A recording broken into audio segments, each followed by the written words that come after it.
Você que mora em Curitiba já deve ter percebido o aumento significativo dos moradores de rua no centro da cidade. E qual que é o sentido de pessoas morando embaixo de marquises de prédios abandonados? Os estudos sobre habitação no Brasil nos revelam que faltam mais de 6 milhões de moradias, enquanto há 7 milhões de imóveis vagos pelo país. No Paraná e em Curitiba, a questão da moradia segue exatamente a mesma lógica. Há mais teto sem gente do que gente sem teto. Nosso som tá nos barracos, é mais alto que os prédios. E eu sei, como eu sei, que és um de nós.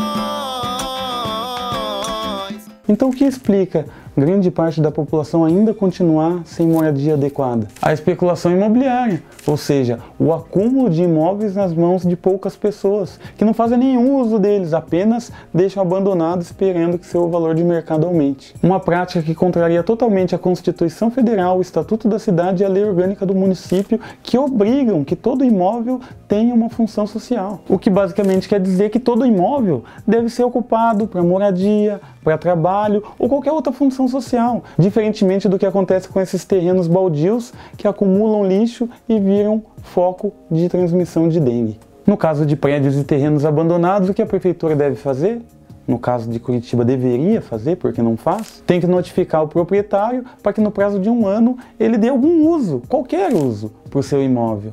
Mas caso isso não ocorra, deve haver o IPTU progressivo, aumentando o imposto ao longo de 5 anos. E se passado esse tempo o imóvel continuar sem função alguma, ele deve ser, conforme a lei, desapropriado, o proprietário ser devidamente indenizado e esse bem, que era privado e sem uso, agora se torna um bem público e que pode, inclusive, se tornar moradia. Infelizmente isso nunca acontece, porque o próprio poder público é dirigido por esses especuladores imobiliários, como é o caso aqui no Bairro Alto, por exemplo, do ex-vereador Jair César, que enquanto vereador se tornou também dono de uma das maiores imobiliárias da cidade de Curitiba. E ao invés do prefeito Rafael Greca tentar resolver o problema da população em situação de rua, não, ele tenta maquiar. Ele fecha as casas de atendimento dessa população no centro da cidade e transfere lá para a periferia, sabendo que os moradores de rua não vão para lá, mas ele tenta forçar. E não vão para lá por quê? Porque a chance de conseguir trabalhos esporádicos está no centro da cidade. A chance de se alimentar a partir de iniciativas assistencialistas, seja da igreja, seja do terceiro setor, também está no centro da cidade. Então isso não tem nenhum sentido senão o de camuflar um problema existente. E percebendo que essas medidas não eram eficazes, ou seja, não retiravam a população em situação de rua do centro da cidade, o prefeito Rafael Greca preferiu o quê? Retirar à força os pertences dessa população, sendo barrado pela justiça. E hoje continua acordando às 5, 6 da manhã essa população nas praças com jatos de água, quando não pela criminalização a partir da guarda municipal absolutamente militarizada e violenta e despreparada que a gente tem hoje na cidade. Enquanto as outras capitais brasileiras, nesses tempos de pandemia, instalam bebedouros, banheiros públicos, providenciam alimentação para a população em situação de rua, a cidade modelo, que ama a arquitetura e as coisas e despreza em absoluto as pessoas, sobretudo as pessoas pobres, faz o quê? Absolutamente nada. A energia que falta para o Estado cobrar a função social dos imóveis, dos herdeiros, filhos da elite, sobra quando é para cobrar os trabalhadores comuns, principalmente as pessoas pobres beneficiárias do programa Minha Casa Minha Vida. No começo do ano, a Coab visitou 127 imóveis com a desculpa de verificar se a função social estava sendo respeitada. Os apartamentos considerados irregulares por estarem vazios ou sublocados foram prontamente tomados pela Caixa Econômica Federal para serem entregues a outras pessoas.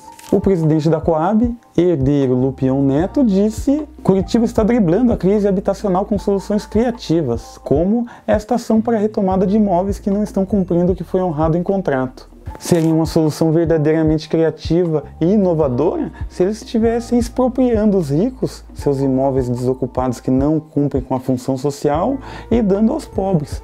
Mas retirar dos pobres isso daí já é mais do mesmo, já é a história do nosso país. Pelo jeito, o herdeiro Lupion Neto aprendeu muito bem as lições com seu tio-avô, Moisés Lupion, que foi governador do nosso estado nas décadas de 40 e 50. O então governador Moisés Lupion falsificou o título de 475 mil hectares de terra na região oeste do estado, terra em que famílias de agricultores moravam e trabalhavam.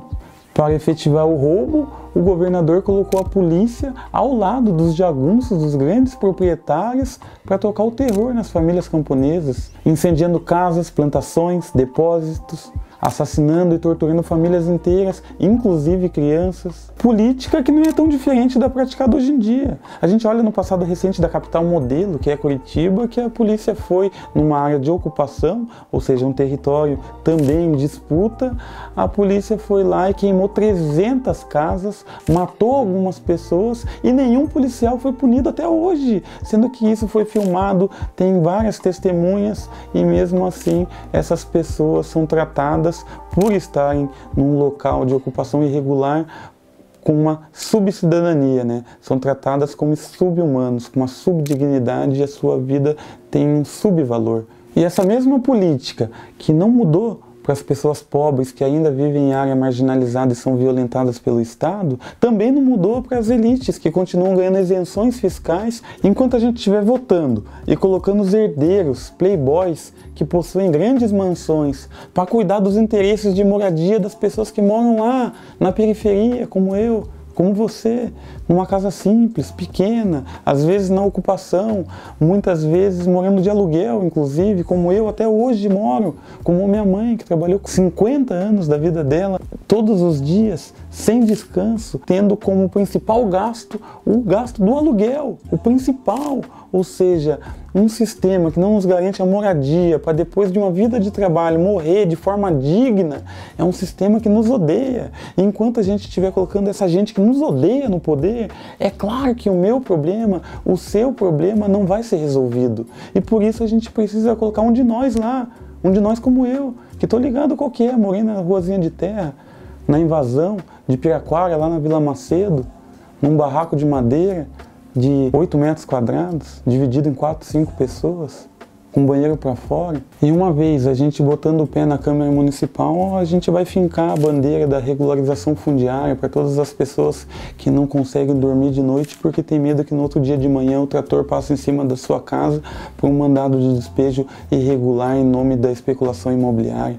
Uma vez que a gente coloque o pé lá, a gente vai fincar a bandeira do IPTU progressivo para esses parasitas que deixam os imóveis abandonados. E uma vez a gente estando lá também, a gente vai fincar na terra a bandeira do aluguel social, para as pessoas que estejam em condições de vulnerabilidade, desempregadas, com dependentes, que façam parte de cadastros únicos de benefícios do governo e que às vezes não têm a menor condição de pagar um aluguel, são despejadas, vão morar de favor e outras pessoas, normalmente os mais jovens, acabam virando morador de rua porque acabam não se submetendo a uma nova disciplina de uma outra família e todas as humilhações que implica morar de favor.